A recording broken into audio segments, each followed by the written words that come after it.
unemployed. What's going to happen in January, February? Right, when everything's off season, yeah. Yeah, I mean, that's going to be 80%? Yeah. And as I said, the economy is not coming back the way it did last time. It just I isn't. thought it was back when I'm in. Yeah, that's what I was told. No, only on CNN.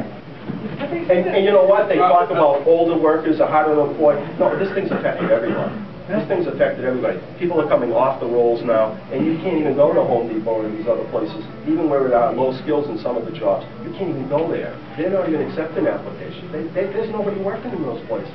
There's nobody having money to spend. This is a big crisis for them. They're going to talk about infusing more money into the... They're going to. After January, they're going to talk more about it. They're going to say the only way to stimulate it now, the other time it didn't work. The first stimulus and the second one didn't work. Now we're going to try this one, but believe us, this one's going to work. And they're just not. And they're just not following the basic, roots and principles of this country. And that's why we're in trouble. It's what got us here. And, as I said, then the good days is to get ready for the bad days. Nobody did. They just said, we need more money. We can just keep spending. And when we don't have any more, we'll just keep printing now. Now they just ran out of now they ran into a bunch of people that are mad at it. All at the same time. That's right. And they can't tell us what we can want to see it get. right across the Because now we're getting agitated. Now we're getting mad. Like, wait a minute. It was just a couple of years ago you told me this whole story, and I believed you. So I went along with it. And now you're here to tell me the same story and that everything was going to be okay. Don't worry about it. We're doing just fine. The end of the recession was in 2009. Interest rates are 1.5%. You can't even get anything on your money anymore. The only thing, if you've invested in gold, somebody's got a bunch of gold, you might be okay, but other than that, that's it. It's pretend. They're playing pretend. They're pretending the economy's good. They're pretending the economy's going to get bad. And if you remember when George Bush Sr. ran against Bill Clinton, George Bush kept saying, the indicators are there, it's going to get better, it is. And they kept saying, I feel you're paying this guy out of his mind. And what happened? It really did get better. Yeah, Clinton couldn't at all, yeah. The other guy was there to get the credit for it. So they want to tell you, let's just keep doing those kinds of things. But they're playing pretend. The economy is a lot worse than we think it is, and I'm not a pessimist, I'm a realist. It's a lot worse than they're telling us that it is. They've just got to play pretend until we get through all these national elections. And then we'll see what happens. But we're not going to let them do it. There's no way. Nobody's selling me a bit of bill of goods this time. Not, the bumper sticker says throw them all out. I'm voting for no one. I mean that's mad. When people say I'm not voting for anybody, that's mad. That's mad. I didn't mean to derail your meeting. That's right. You're not derailing. You called me up. You guys called me up.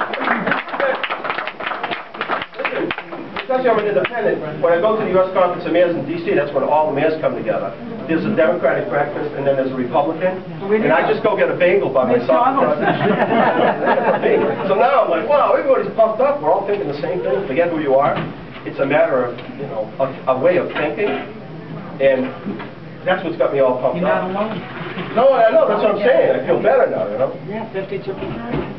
Yeah. But you see, I just had a quote. You were talking about being called a nut, being called crazy and everything. And just everybody remember when people start calling you nuts and everything, today's mighty oak was yesterday's nut that held its ground.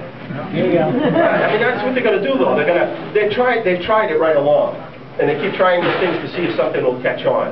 Nothing's caught on because every time they turn around, and I was saying to Justin the other day, I said, Justin, the state of Massachusetts, I saw fly, so I'm not trying to be parochial here, but we tax the state of Massachusetts flag. We tax it. I said to Justin the other day, we think nothing of buying things from China. It's a free market enterprise, you can do what you want, but why don't we start talking about things like, let's not tax things that are made in Massachusetts. Listen, we all run off of incentives, right? 2 for this, happy hour. What do they do with automobiles? They mark them up $5,000. So a car's really only worth 20, but they say it's 25, so they can put an ad in the paper and say, we're going to give you $5,000 off if your if your name ends with A through Z. And you come in and say, mine ends with B. Oh, here's $5,000. The thing was only worth 20 to begin. Right. We all run off of incentives.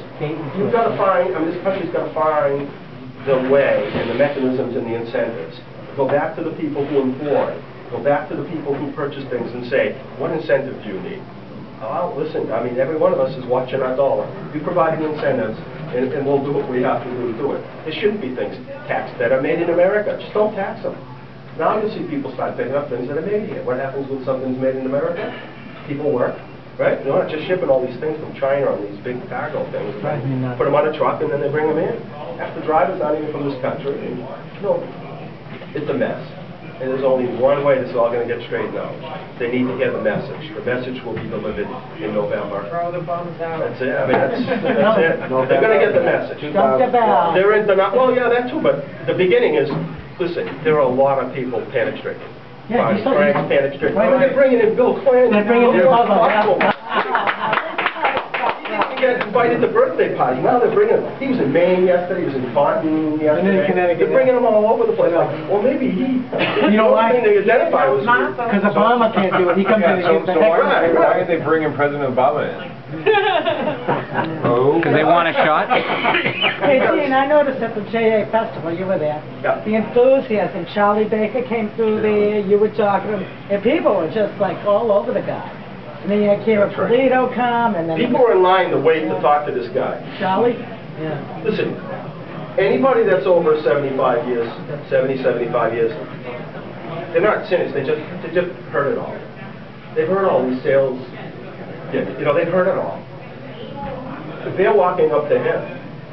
They've heard it all. They're walking up to him because they know he might be able to save the state, maybe, get it back to where it was. I knew Charlie when he was with the Weld administration. I was a supporter of Bill Weld, and he was the head of finance for him, and, they did a good job. And, he went on and did, I think, a really good job at Pilgrim, and he's always kept to his beliefs and his strategies, and they seem to work.